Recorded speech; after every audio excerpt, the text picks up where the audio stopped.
All right, good evening, everybody. Welcome back to the Warrior Mindset and Motivation Podcast. I'm your host, retired Army Sergeant First Class Eric Castillo, and I'm also a life coach at Zimi Wellness Center and Indigenous Sovereignty. So switched up the times today because, like how I like to do, I accommodate to whoever comes on. I accommodate to their schedule. Typical times are Thursday, 12 o'clock Pacific Standard Time.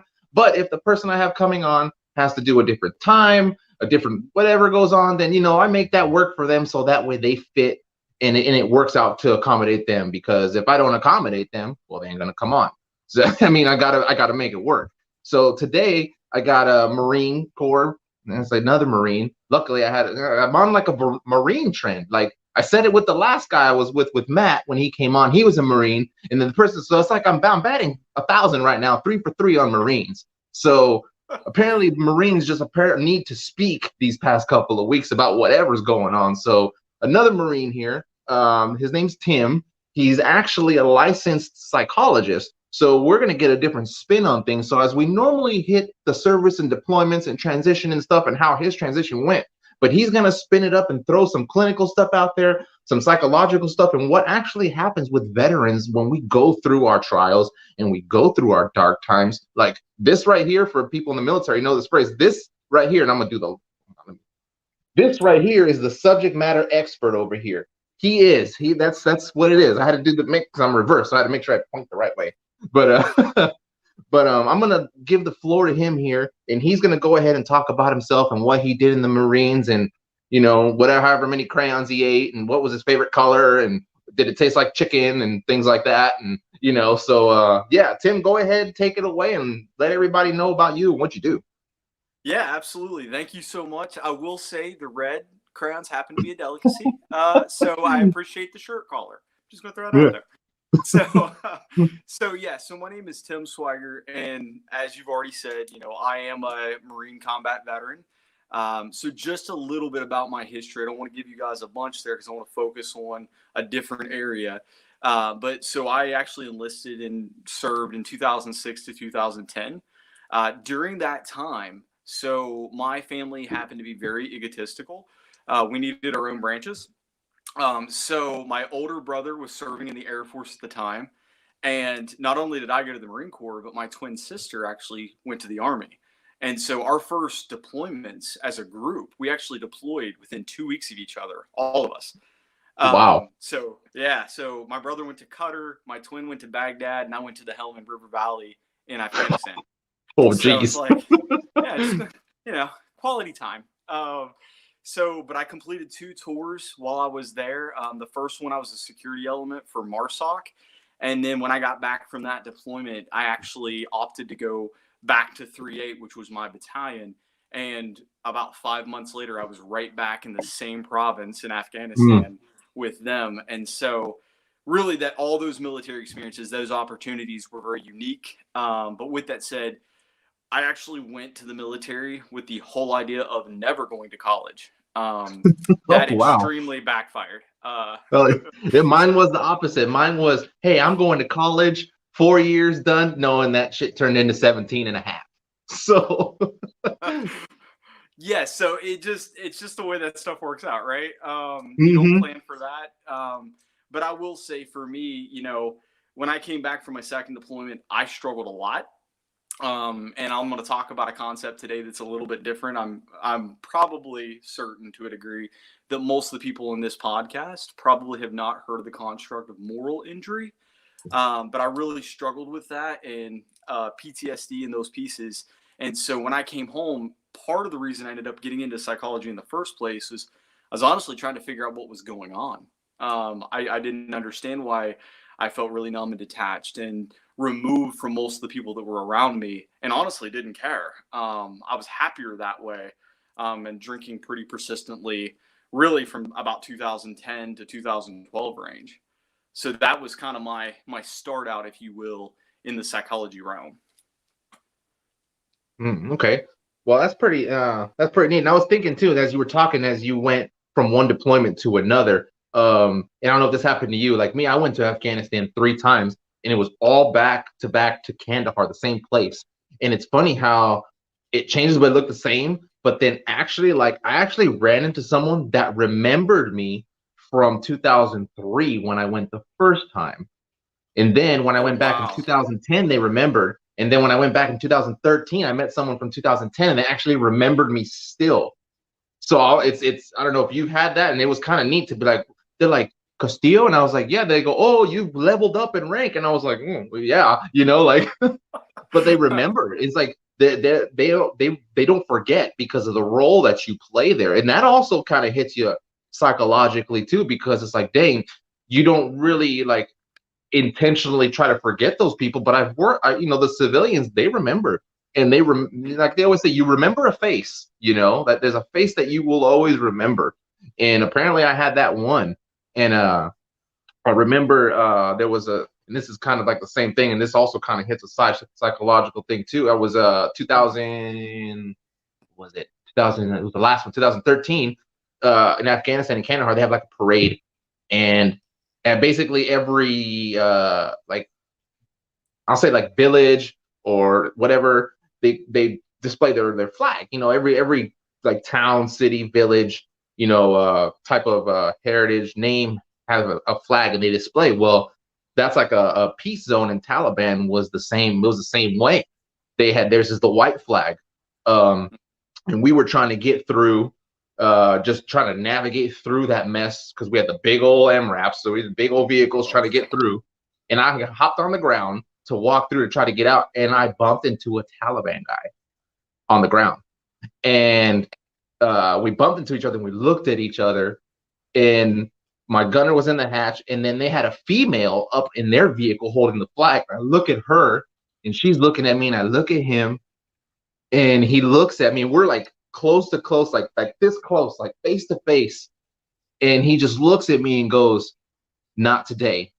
And I was like, okay, not today. He extended his hand, we shook hands, and then we went about our business. But I didn't take my eye off his ass though, because I knew that he won't forget a face. So as he was walking, I was kind of walking, looking at him going, and he was looking at me. And once I got in the vehicle, my guys were like, "Chief, what the hell was that?" And I was like, "Hey, he said not today," you know. And I think about that today, you know, and it's like, what could have happened if I would have just went like medieval and just took him out right there, you know, like, because he was a bad guy. But that set a tone to where actually activity decreased for a little while, you know. So you think about that, like mentally, you know, you're like, okay, so I did this, you know, and I had to tell my platoon sergeant about it and stuff, and they were like, what the heck, and things. And you know, it was like a big stare down, you know, like it was a lot, and that's like mentally exhausting in itself, you know what I mean? So figured I'd share that one, so that way maybe you can compile on that from the psychology aspect and hit it. Well, it's interesting that you're bringing that up, actually, because one of the unique things that I have found, and so I do have to clarify, by the way, that everything I share in this is solely from my perception and my opinion. It's not any views of anyone else. So I want to make sure that I throw that out there. But from my own experiences and from my training in those pieces, it's an interesting point that you bring up, especially because you were talking about the changes that you experienced between deployments. And the reason I throw that out there is, so my first deployment felt very much like the Wild West. There didn't appear to be many rules or things in place in a lot of ways. We were sent to areas where, you know, U.S. forces hadn't really been there for quite some time. But my second deployment, by that point, the Hearts and Minds campaign in Afghanistan had kicked in. And so it was very much being very careful, being very mindful of the community interactions that you had, and having individuals come up and tell us, hey, don't go down this road. We know there's IEDs there. Yep. And, you know, this is a person that previously, when we rolled into certain towns, we knew, like, this is a hostile town. They're not going to talk to us. They're not going to do these things. And what does that mean? And so it's always important, I think, psychologically, when we're talking about these unique conflicts, right? So to put this in perspective, again, I'm kind of nerdy with statistics, so bear with me. Yeah. But I know, right? Like, sorry. But no, good. These are good. Statistics are always good. So like throw those out there so that way people who don't know, like on the civilian side, and even some veterans can be like, oh shit, okay, so we got numbers. Because, you know, we're all about facts, quantifiable results. Quantity doesn't matter, but we want quantifiable. You know, what can you prove to me? So this helps. So go for it. Yeah, well, and that's the thing is, so one of the unique things that I find is, so just to put it in perspective, so if you look at veterans as a whole group, so if you look at them and say, okay, veterans are a population or a subculture, if you will, in American society, right? We only Yeah. account for roughly 18.5 to 19 million individuals total. That's Vietnam, that's Korea, like all of them, plus Gulf 1 and Gulf 2. What that actually means is we make up less than 10% of the entire population for all veterans total, right?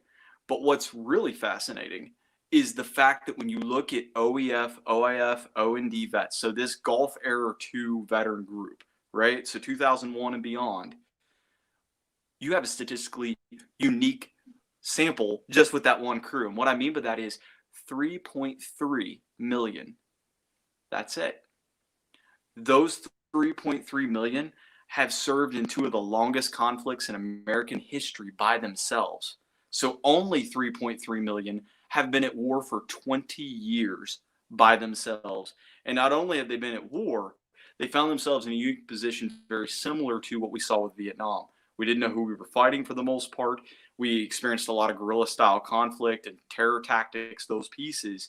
And so many veterans found themselves in this unique position where keep people away, keep distance, right? Separation, treat everyone as the enemy.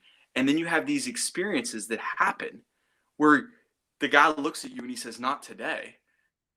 And you have to figure out how to reconcile. What do I do with this, right? Do I Yeah. watch my shoulder? Do I turn around and attack first? What do I decide to do? Because the reality is you're probably going to question that decision years later of, well, if I would have done this in the moment, right? What would have happened? But also, what does it mean if I didn't do anything, right? Mm-hmm. I only throw that out there because you almost find yourself in what we call cognitive dissonance. It's a lose-lose. Regardless of what happens, you're going to question your decision because it has implications one way or the other. Does that make sense? Yeah, that does. And it's like, and when you deploy a lot of times, and even you develop it during your first deployment, you pick up vibes on people. It almost seemed like there was an indirect mutual respect. You know what I mean? Because it could have easily went and it didn't, and it was more just like a nod, like, okay, like I may see you again. We'll be having a different conversation, but right now this is like it's like the DMZ in Korea, like it's a neutral zone. There's a lot of civilians, and there would have been so much collateral damage. Granted, we would have eliminated them because there was 4 trucks, 50 cows. Yeah, I may have gotten taken out or killed, sure, because I was on the ground, but they wouldn't have walked away for sure. So like you think about all that. And then even placing like different scenarios and what happens, and I know this happens with a lot of vets, is, well, what if I would have went this way? What if I would have did that? And then now you create an entire scenario that did not happen, So you start to compile, okay, well, if I would have just went this way, then this would have happened, and this one, this, and this, and this, and you start building. But then at the same time, like you have to be like, I can't say that for sure, because how do I know that all that would have happened in that order? I can only speculate, So and that's one of the things that a lot of them, and I even still do it. Like I'll sit there and be like, dang, well, what if I would have just did this? Well, they told me not to shoot, but what if and a whole like another thing, I had someone in optics 300 meters away. I could have hit him. I got told not to shoot, and I was like, well, what if I would have shot?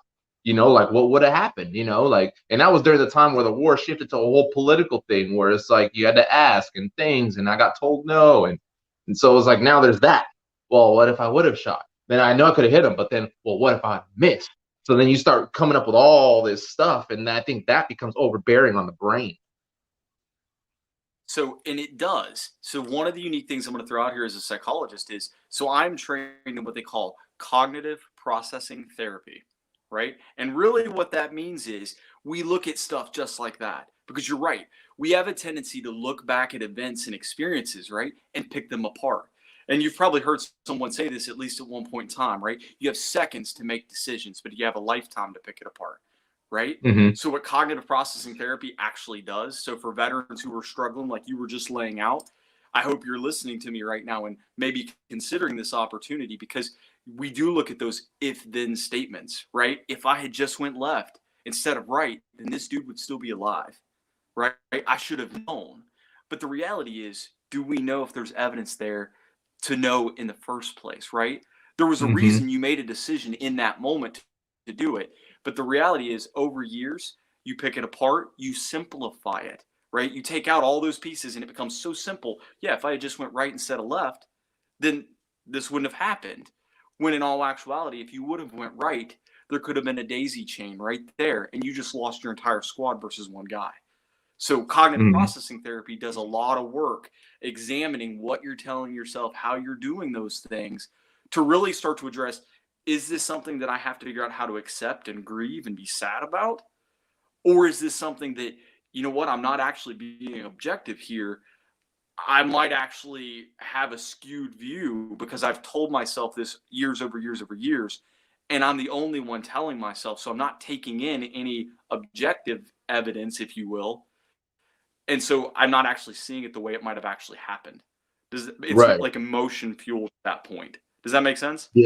Yeah, no, it does. And it's like something I learned too. It's like it's like black and white factual, you know, like unless you can see it 100% black and white without a shadow of a doubt. That was something I learned when I went to an inpatient program at Rush University in Chicago. That was what it was like. It was some worksheet that we had. I still have it. I can't remember the name. But one of the things it was called like black and white. You know, can I look at this and like reading like a book of law or something? Like, can I look at this and say 100%, like, is this what it is? Can I say that? Can I do that? Yes or no? And there's no like, but maybe there's no in between. It's yes or no, because you have to look at it as when you're dealing with the mind and like CPT and stuff like that. It's like it has to be concrete. And that's what I was telling my brother about something else the other day, about something I was like, you can't say that this is happening because you're not there. You know, you can't. And it's the same thing. So if I would have went right instead of left, I can only speculate what would have happened. You know, there could have been a daisy chain. There could have been nothing, but then there could have been an ambush at the end. And that would have been worse. And then you're like, well, dang, I should have went left instead of right. And then now you're doing that. So like when it comes to that, that's why I tell people, that's the first thing I say when someone says, oh, they're not doing this or they're thinking this or whatever. It's like, well, okay, hold on. Can you say that they are or not 100%? Well, yeah. Okay. So are you with them every second of the day, watching them minute by minute? Well, no. Well, then you can't say that, can you? You can only speculate and assume. And that is a perfect example, right? So if you think about it for just a second, this is a pen, right? So if you challenge some of these things, you walk in just like you're saying, are my thoughts objective, right? Can I say, Your Honor, this is a pen. I'm going to submit this as evidence, right? If it's not a pen, then you can't actually say it's evidence, right? If you say, I feel a certain way, so this must be true, that's not evidence. That's a feeling, but that's not actually evidence. Evidence would be, I had the intel at this time that suggested I should go left instead of right. I had a gut decision, whatever it was. My learning history was the left patrol or the left road was better than the right road. And you have to be able to take that step back to go, okay, well, this is why I made this decision. Am I struggling with the decision or am I struggling with the result? Right? If I'm struggling with the result, because that's really what we're doing. When we say if-then statements, we're really going back and we're trying to say, well, if I went right instead of left, then this wouldn't have happened. Because ultimately what that means is we've changed the outcome, right? Versus saying, I'm really upset. A word that veterans don't like to use, but I'm really sad that I lost my friend that I served with. I wish this didn't happen. Is very different than I put the blame on my shoulders and I want to try to go back and change what happened. Does that make sense as I lay that out? Yeah. And we try to like carry that burden too. Like, and we indirectly carry it. Like I was fortunate enough not to lose anyone with all the crap that went down through some deployments. I was very fortunate, even being blown up myself in a vehicle, not to lose anyone. So like, I can't really talk about how mentally tolling that is. I know some people who I've served with who've lost people, and I can't imagine what that's like. But I know that even still, like carrying certain things, like even decisions. Like, in mine was a little different because I went through a dark time after during my transition because it was really hard. And so now to put it on a different track, I was now questioning my leadership of how I handled situations and things. Of like, my rule was, and this was just like I see as a soldier, if we all go out the wire, we're all going to come back, or we all don't. There is no like leaving no one behind. There's no, we either fight there and die there, or we fight and everyone comes back either dead or alive. But if we all die in that spot, we all die in that spot, and that's what it is. And I was fortunate enough to have a crew that accepted that and embodied that, and they knew what it was and wouldn't question it for nothing.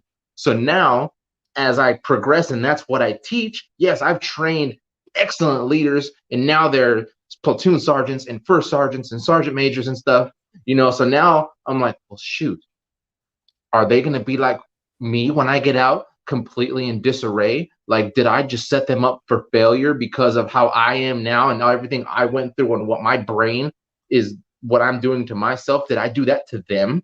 So it's like there's that too, and even though there was no death, it's an interesting point.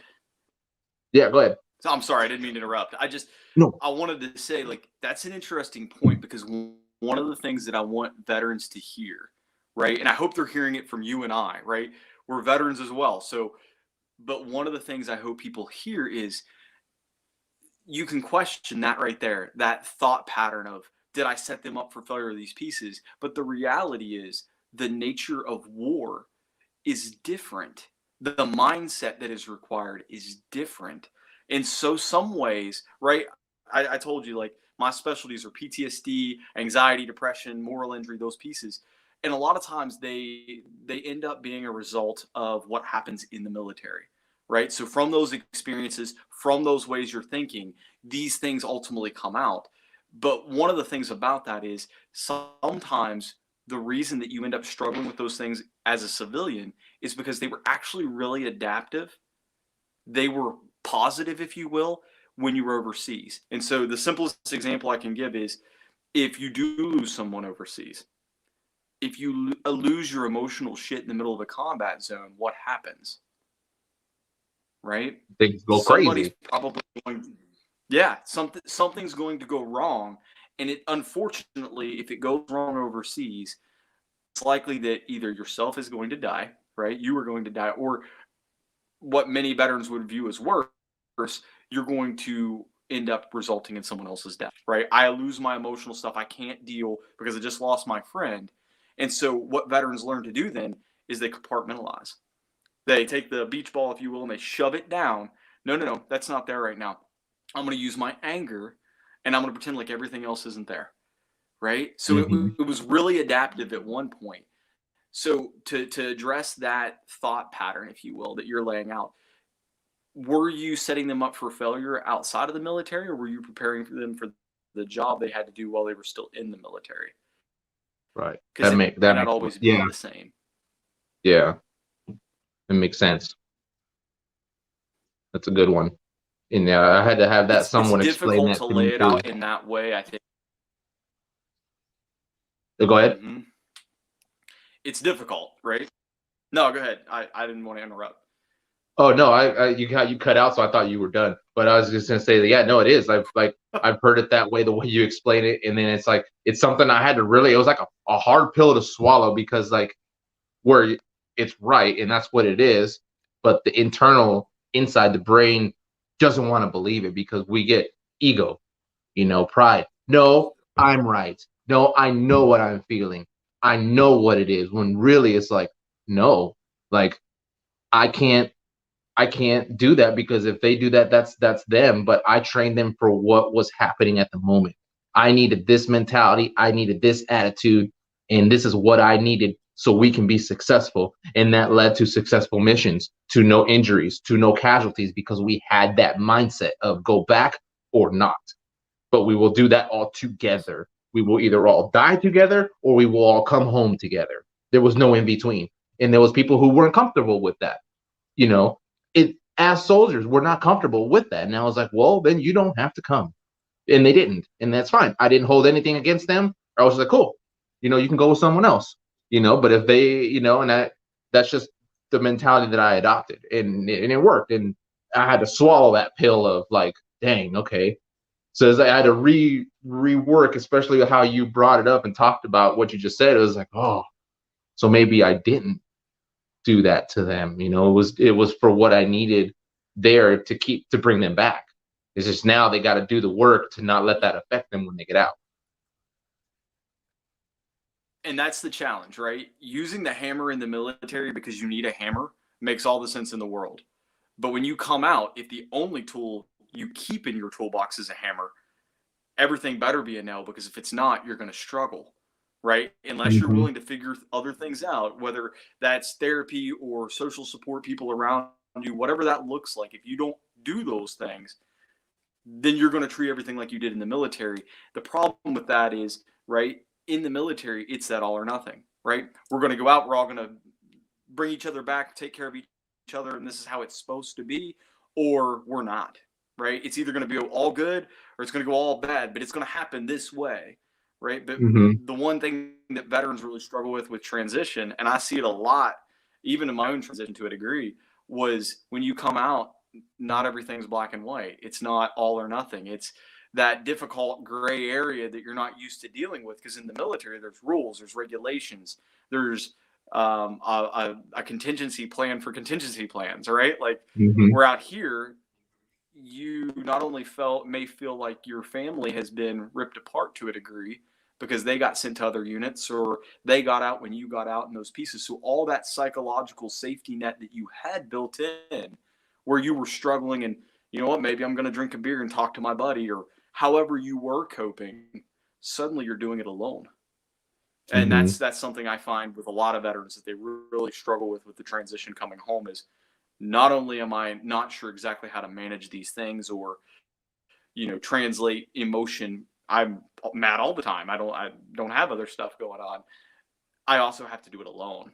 There's not a lot of social support, and that just seems to be what I encounter a lot in treatment as well. Right. And it's like, as you think of that, I think of an example of like having, because you were talking about like, and I felt that too, you deploy and you're with a group of people. And I was lucky, like for my deployments, like I was like, and I was in Europe were two of my deployments, but I was able to keep the same squad for over a year and a half in each tour, which is really uncommon, especially being a field artilleryman, because of the in and outs. So I was like really lucky to build a good cohesive group with those guys.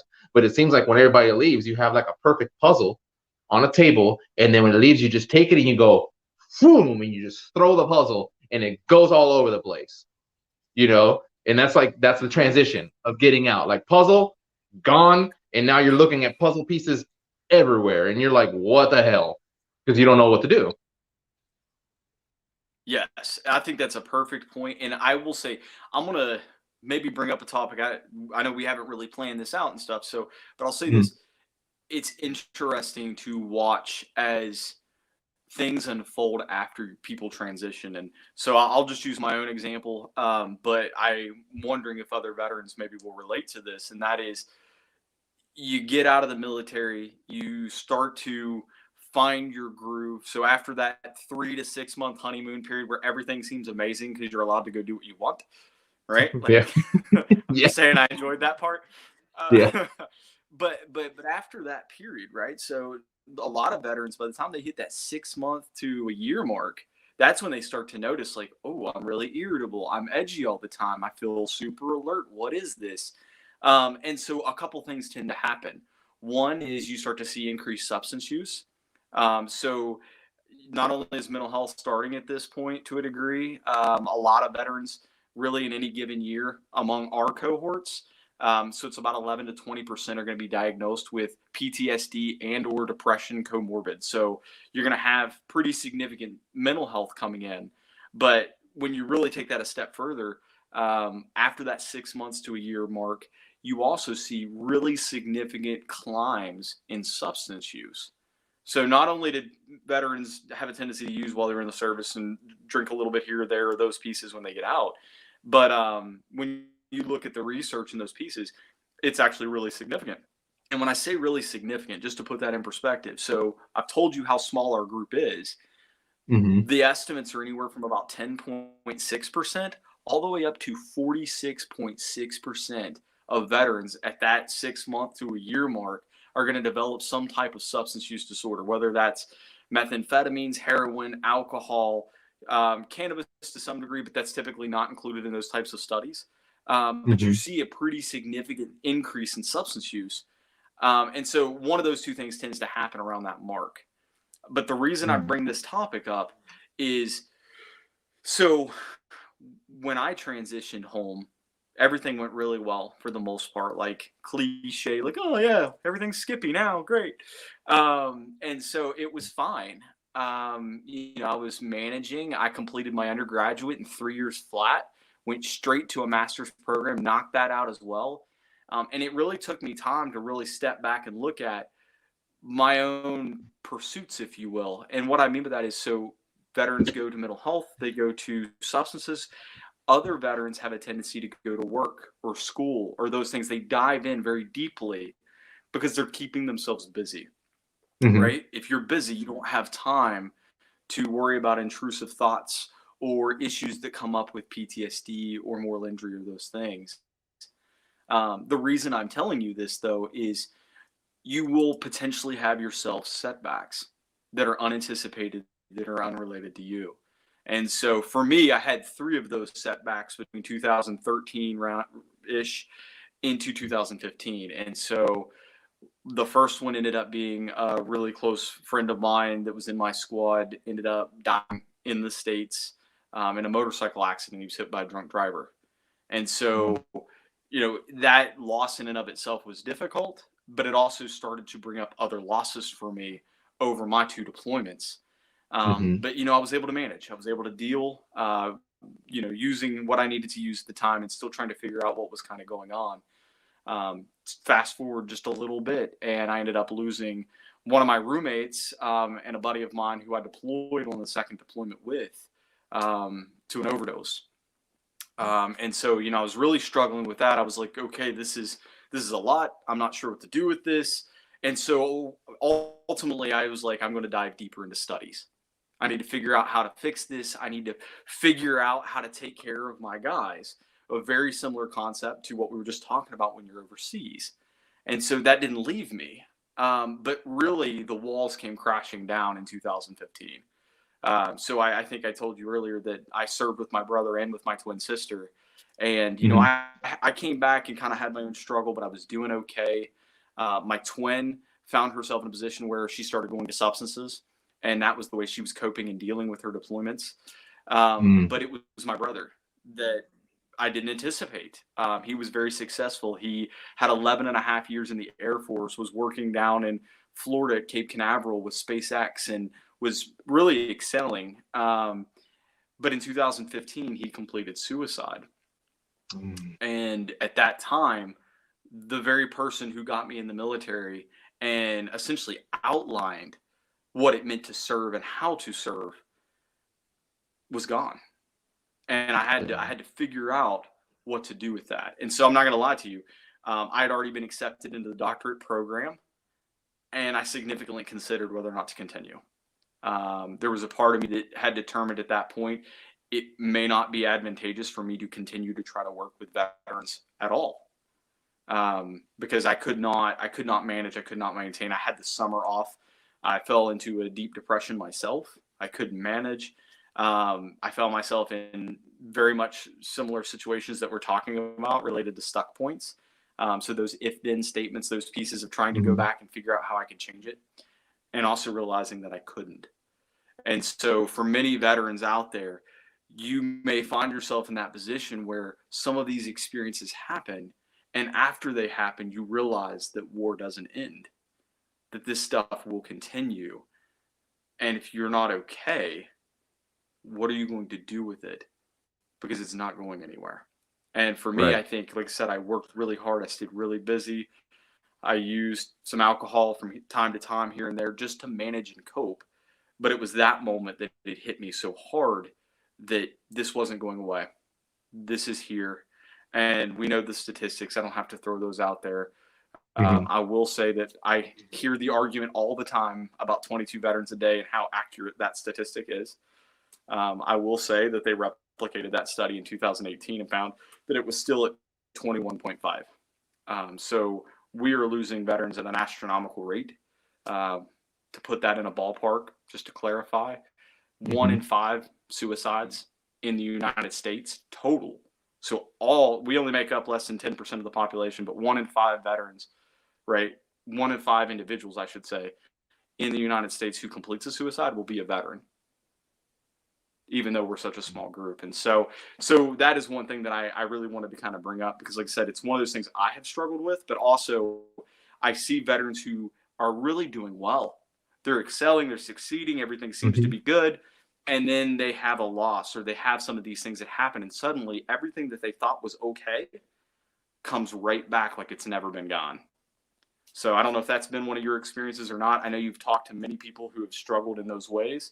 But that's been one of the experiences as a psychologist, but also as a veteran myself, I've seen. Yeah, and it is. And then you also try to do things to kind of mask it. You like, oh, let me do this. Let me go get a car. Let me go get a house. You try to materialize and be materialistic to try to push down that stuff. And then for a while it buys through and it works. But then, like how you said, something happens and it just seems like all that stuff doesn't matter. And now it's an overflowing cup. Now water's coming out the sides, and it's under a faucet and it's leaking everywhere. And you're like, what the heck? I thought I was good. I thought I was okay. And it's not. And sometimes, unfortunately, in order to deal with stuff, you need stuff to happen, because it's something that just hasn't surfaced, like, and unfortunately, there's, in my opinion, there's no way to take care of that stuff. Cause it's there, but you can try to work on it, but unless something happens, then you won't really know the full impact. Now, I'm not saying go try to initiate something to bring up things, like go look for something, but there's just some things that can only be fixed when something happens. And that's unfortunate, because, and that's just, to me, that's just the way the mind works. Like, yeah, you got it and you can do stuff. You can be better prepared for when something happens. So that way, just, everything's not crashing down. But that's just my opinion on it when it comes to something like that. And I know for me personally, like, I thought things were okay, and then all of a sudden, nope, boom, it was not okay. And I went through a really, really dark time, and I spoke about it in one of the things I did before when I shared my story with things, where I went through the PTSD, the toxic marriage, the arrest, the probation, the veterans court, like just all the stuff that came along with that. And it was like, what the heck, like, and you think you're good, you're at the bottom of the dark hole, and you're like, okay, let me just get up. And when you go to get up, you slip, and now you fall some more, and you're like falling, and you're like, well, I thought I was at the freaking bottom, And then for me, I realized that the bottom only stops when you realize that enough is enough.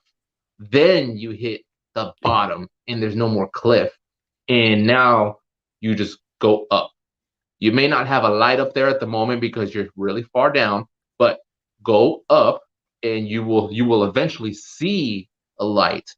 And as you start to see a light and you start to climb up, right, then you'll start seeing that support that you had the entire time, but you just let your ego and your pride shield you and put you like tunnel vision, like this, like they're going to the range with the range fans, only this much, no left or right. You're just like this. But as you're going up the tunnel or the hole, you start going like this, and you're going and you're going and you're going. Now you're starting to see more. Oh, they are there to help me. My parents are there. My brother's there. I have a good woman now. Like I'm in a healthy relationship, and the fans start to open. And I just don't go trusting everybody, because now trust has to really be worked on and earned because of being burned and falling. Yeah. But as you go up, then now it's like, okay, the light's there. Oh, there it is. And now you're like, oh, shoot, okay, let me keep going. And yeah, you'll slide down a couple times because life isn't perfect. You'll miss a rock and you'll slide a little bit. But you've been climbing so much, where rocks are. Where ledges are. Your placement and how to move up. And then eventually you climb out. Me personally, I'm not out yet. I'm still going. I got a big old light up there now. I know I'm getting there.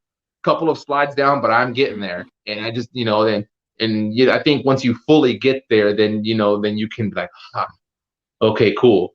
Maybe I won't. Now I'm not just gonna fall down the hole. Now I'm just gonna be fighting outside of it, trying not to go back in, and then just fighting everything on the outside and just kind of getting knocked on the ground versus falling in the hole.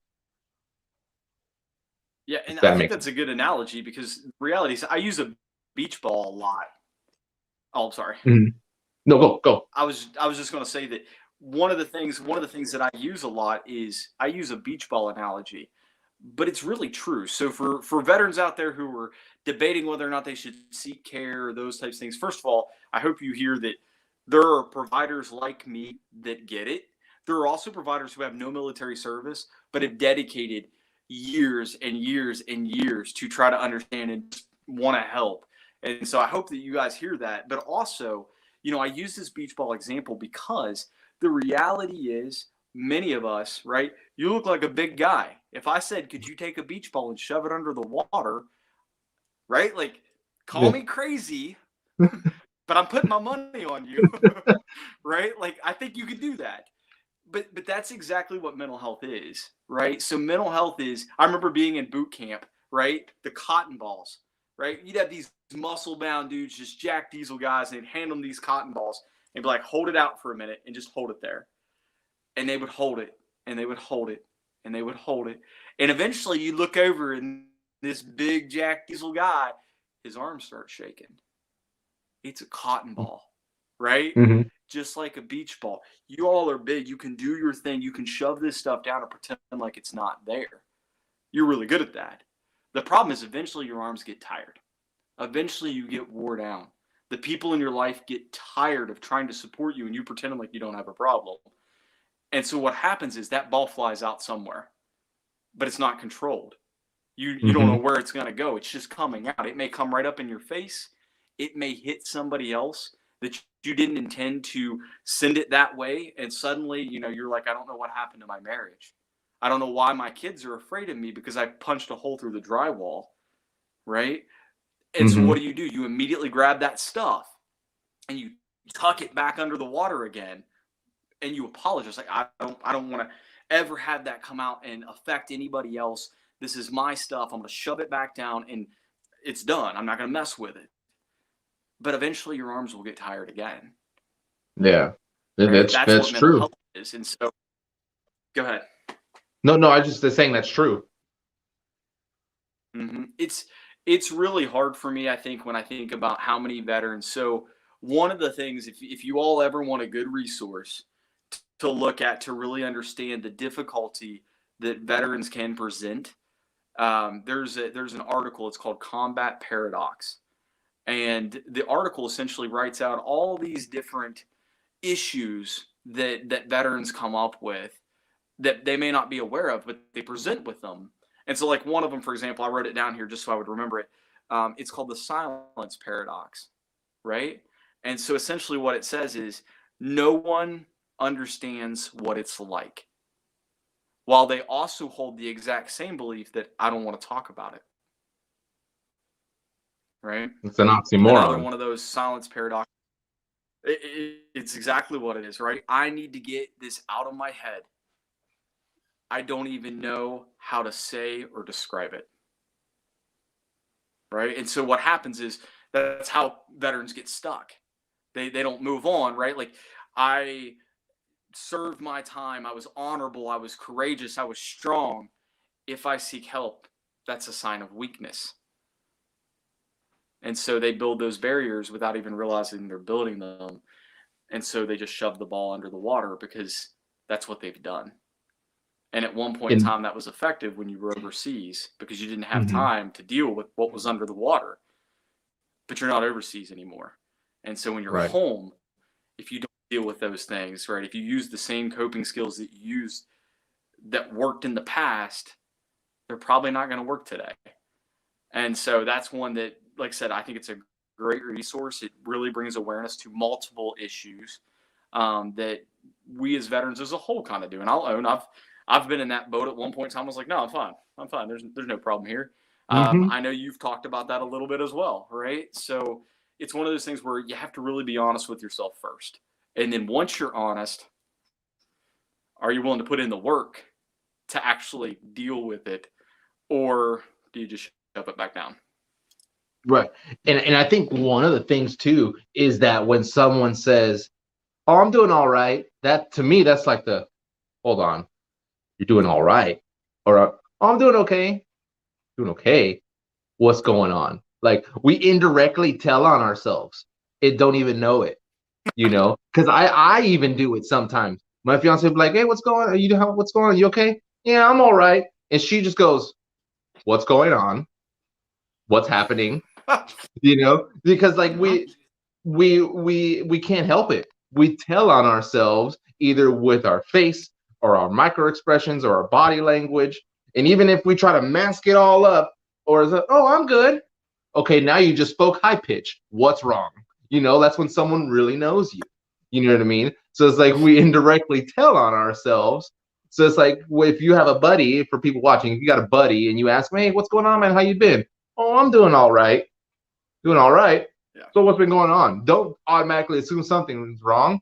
Have them elaborate on it, or her. Have them elaborate on what's all right. Because they could just potentially be all right and kind of just coasting through, And if they get really detailed about stuff, then it's like, okay, maybe they're doing okay, or they're just over explaining to kind of push it off so that way they don't be a burden, because that's what I used to do. I didn't want to be a burden with my problems for someone else, because I know everyone has lives and I didn't want to be an issue. So I was like, "Oh, I'm good. Don't worry. Yeah, I'm straight. Yeah, it's all good. Just dealing through stuff." And there you go, the beach ball. "I'm good. I'm okay. Nah, man, it's all good." Boom, and then it comes out. Something happens. So.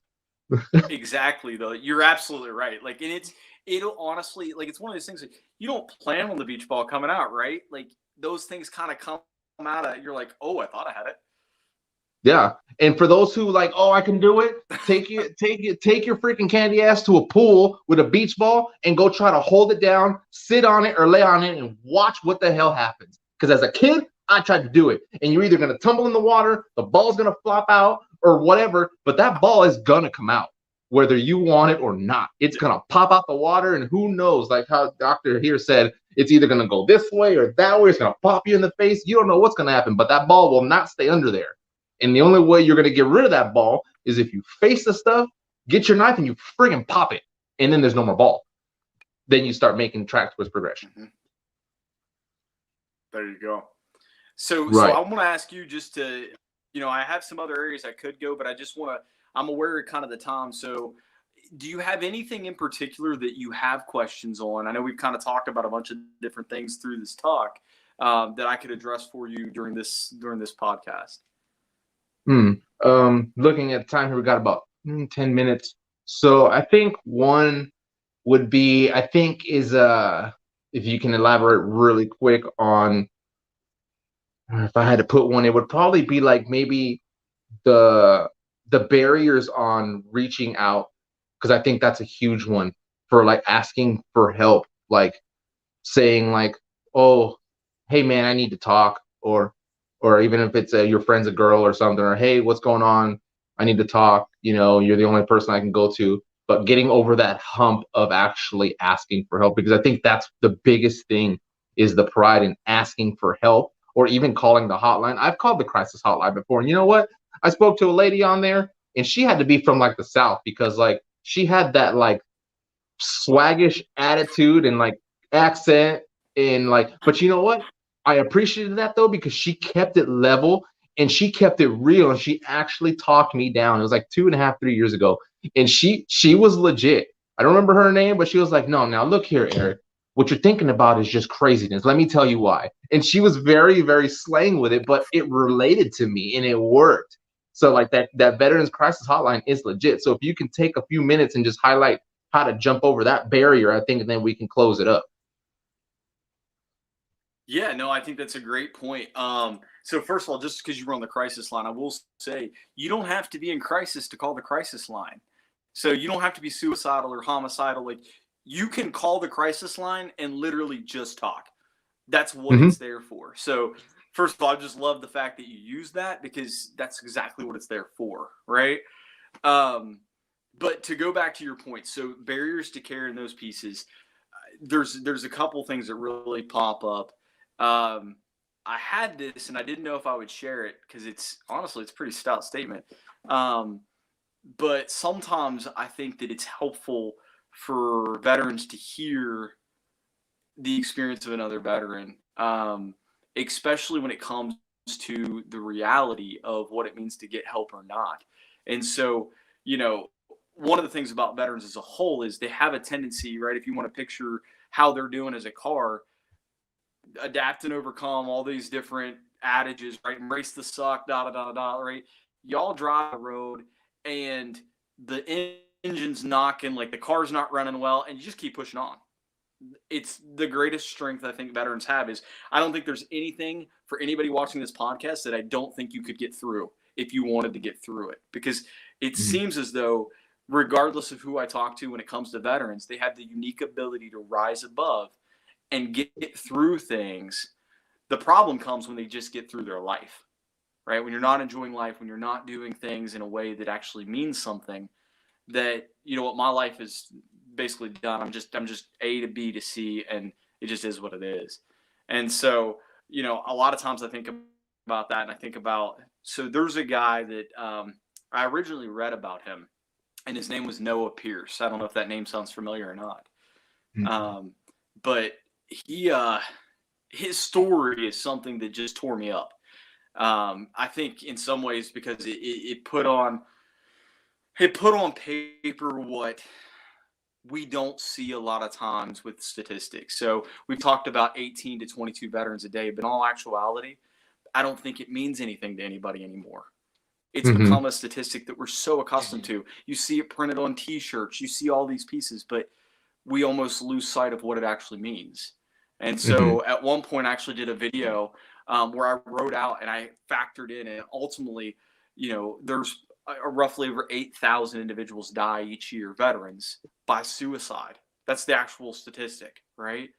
What that really equates to is you're essentially knocking out every national sport in 1 year. So all your NBA players, all the NFL, all the MLB, they're all gone. If you factor in how many veterans we're actually losing, that's what that is. But anyway, so Noah Pierce was one of those guys that, like I said, when I read his story and I finally had the chance to talk to his mother, it really hit home that I don't think veterans realize what they put other people through when they don't deal with this stuff. So to give you all a backstory on Noah Pierce, because his mother really likes to have his story put out there in a way that helps other veterans. And so Noah was in the U.S. Army, right? I'm not going to hold that against him. It's fine. But I know, right? But ultimately, Noah, he ended up writing a letter to his mother. He put it on an index card, the back of a card, and he stabbed it on the dashboard of his vehicle before he took his life. And so ultimately the letter, it read like this. Like I said, I wasn't sure if I was going to share it or not, but we've crossed that barrier at this point. And so for any veteran out there struggling or thinking about struggling, think about this for just 1 second that was left to his mother. This is what it says. Mom, I am so sorry. My life has been hell since March of 2003 when I was a part of the Iraq invasion. I am freeing myself from the desert once and for all. I am not a good person. I have done bad things. I have taken lives. Now it's time to take mine. Those were the last words that Noah's mother got from Noah. And it's one of those things where if he had had the opportunity to reach out, if he'd had the chance to be able to talk to someone who would understand and get it, I wonder if he would have continued down that road and made that decision the way that he made that decision. I wonder if he would have had kids. I wonder if he would have been happy. And so when I read that story, I really think about what it means to struggle with mental health, what it means to take your life, what it means to find yourself in these unique positions where you feel all alone, when there are veterans out there just like me and you who are saying, you know what, you're not alone. It feels that way because the family that you had in the military isn't there anymore. But there are other veterans out there. There is more family to be had if you make that climb. If you get to the top of the hole, like Eric was just talking about, you may find yourself in a unique position where not only are you not alone, you find yourself in a way where you can actually live your life and enjoy it. I think many veterans who struggle with mental health and those types of things, they find themselves in a unique position where they feel like a burden, right? They don't want to reach out and help. I should be able to handle this. I should be able to deal. Mm-hmm. I'm going to adapt and overcome. I'm going to embrace the sack. I'm going to push on and just get through this. But the reality is you just kick that can down the road. You don't actually take the opportunity to deal with this stuff, and so it doesn't leave you.